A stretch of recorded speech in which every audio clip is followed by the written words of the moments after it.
Cioè, con un forno di casa, quindi da 250 gradi, Jean Paul è riuscito a creare questo. Ti ringrazio, sei arrivato da Parigi apposta per me e quindi è un onore. Io volevo sapere come si fa una pizza, ogni passo correttamente. Insieme abbiamo visto diversi tipi di impasto, il 60% per poi proseguire a un 70% di idratazione. Abbiamo visto un assemblaggio di farine diverse, quindi dalla 00 alla tipo 1, alla multicereali, al carbone vegetale. Grazie a te. Adesso può lavorare a casa mia, assaggiare e allora sono molto contento. Parto verso la Francia con un'acquisizione che mi servirà molto. E soprattutto cuocere la pizza in un forno elettrico a 250 gradi e provare anche il forno a legna, quindi che raggiunge i 450 gradi.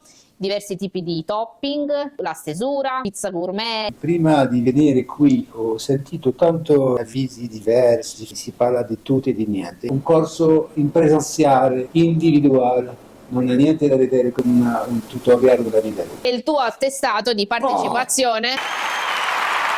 Mamma mia, che bello!